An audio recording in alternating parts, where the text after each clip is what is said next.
The refuge. Happier than ever to see his colleague, he shook him until he woke up. With some trouble, Mario lifted his torso off the ground to hug his friend, in spite of the atrocious pain of his wounds. Chester embraced him briefly, then asked him where the old man was. Mario answered, "They went to the mountain refuge, remember? He moved his office there some time back, claiming that somebody wanted him dead, and we took documents there to him." Chester thought for a moment, then remembered both the place and the events, concluding that it must have also been where he himself had been taken when he was kidnapped. He was certain of it. He helped Mario onto his feet. He was weak and his face was covered in bruises. They must have tortured him to force him to cooperate and share information. Cart promptly supported him under one arm and, together, father and son brought him out to the car. Rayon escorted them, watchfully, with his rifle ready to shoot on the first person who might impede them from leaving the place. Outside the gates, Rayon pointed to Mario and said, "I'll take him to the hospital, get the details of the place, and catch up with you there." In the back seat, with his last strengths, Mario gave him a warning. "Beware of the old man. He is not alone. He has an army at his side, and I don't think they're of this world. They're holding a girl hostage. He says she is to ensure his safety. He calls her the hunter's sister." Cart froze and confessed to his friends that in the alley, when he was grabbed by his shoulders, as he was stubbed in the stomach, someone said to him, "Goodbye, Hunter." Cart turned towards Chester and said, "I don't have a sister.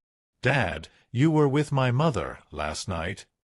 Embarrassed, Chester muttered, "She just dried my hair," and cowered like a beaten dog.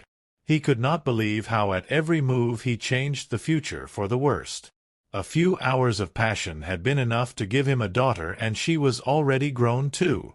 He sighed, and mounting his bike he signaled to Cart to get on behind him. He avoided his face, he was so ashamed. Mario's final phrase, before the bike roared swallowing the piece, was, "Chester, you must know, civil war hides in the shadows, between groups involved in space programs. Some want the good of humanity, but others simply want to be dictators. You must take care and try to distinguish what is good from what is evil." Wincing in pain, he closed the door, as Rayon started the car and they left. The place to reach was not too far, but it would take at least 1 hour, and they could not go at full speed, as without helmets the air pressure against their face would have been unbearable and the velocity would have caused their eyes to water, hindering their view of the road. 2 punches to his sides distracted Chester from driving and from the fixation that he also had a daughter. He released the accelerator and the bike slowed down. "Stop! I need to use a toilet, I can't wait," Cart shouted at the top of his voice. Chester raised a thumb to signal an "okay," and within minutes he parked at a service station, right under a toilet sign. Cart got off the bike and stumbled his way along the indicated route, with his legs wide from the discomfort of his buttocks, numbed by travel. When he returned some minutes later and much lighter, he could not see his father. He looked in the cafeteria and found him there, dunking 2 brioches into a cappuccino and stuffing one after the other into his mouth. Annoyed, he went to sit by him. "Hey, the world is in our hands and you're sitting there eating." "No, no," reassured him Chester. "Hang on, take the money and put some petrol in the tank. We're running low." "I'll be right with you," he mumbled with a full mouth, milk dripping down his chin and his chest full of crumbs. Cart huffed and almost stamped his feet as a sign of disapproval as he left, thinking that it would have been better to take that food from him, but he feared his reaction. He might have bitten him, like a dog when his bone is taken away. He was hungry, and you could tell. Chester left the cafeteria stretching his arms, scratched his arse with no sense of shame, and opened his mouth with a long, loud burp. He was satisfied. Disgusted by such behavior worthy of cavemen, Cart told him to get in the back. "Get on, I'll drive."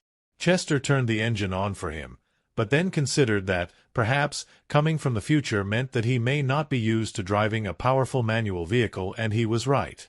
As soon as he found first gear and released the clutch, The engine made a dull noise and stopped 2 or 3 times. Chester got off again and firmly said, "Come on, son, this is a job for tough men. Get in the back and let Daddy drive." He turned the engine back on, checked the road was clear, then slowly but confidently, he set off at full speed, leaving all the people at the service station stunned. The impetuous start left Cart breathless right up to the first curve, at which point Chester had to slow down a little. Once on the road of his father-in-law, he drove slowly. The den of all evil was right at the top of the hill.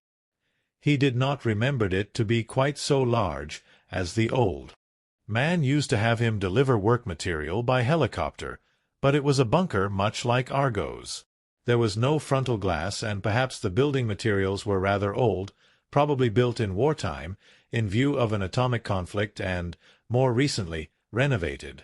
Nobody could be seen outside, other than the 2 arrivals, just the sounds of nature and the ringing of bells on the necks of cows in the distance. They got off the bike and hid it behind a thick bush, then approached the building slowly and silently, walking through vegetation and avoiding the open path, so as not to be seen. Chester glanced around, suspicious, wondering why not a single guard was outside, and began to doubt the information that Mario had given them. Perhaps he had been forced to lie, or worse, he had fallen into a trap. They were surrounded, and at the most appropriate time they would have been shot. But he could not have been more wrong about Mario. He had told the truth. He had been sincere, and, even in the face of torture, he had not betrayed his friend. He had said nothing about the cuff he wore, and nothing about him having met Cart. They crouched by a wall of brambles, as a group of large jeeps approached at high speed, lifting a huge cloud of dust across the beaten track. They were led from above by a helicopter, which surveyed the area twice, then landed on the flat roof of the bunker. Armed men emerged from all cars, some in plain clothes, others in camouflage, but all of them had their heads covered with what looked like fighting helmets. They patrolled the perimeter of the bunker with machine guns at the ready, whilst they waited for the passengers of the helicopter to descend. They were far from them, but both Chester and Cart recognized the old father-in-law and the maleficent professor upon that roof. As soon as they had entered the building, the men on the ground followed them. Chester stood up to get a better view, still behind the bush, to see who else would descend from the helicopter. But at that moment he felt Cart's finger tap on his back, and, when he turned around, he faced with a big surprise. Dozens of rifles and guns were pointed at them by men covered in camouflage gear, nets, and leaves. The 2 men raised their hands in sign of surrender and were escorted into the building. Chester did not even think about using the ring, as there were too many and they were too close, ready to shoot at the first sharp move. He was not only responsible for his own life, but for Cart's too.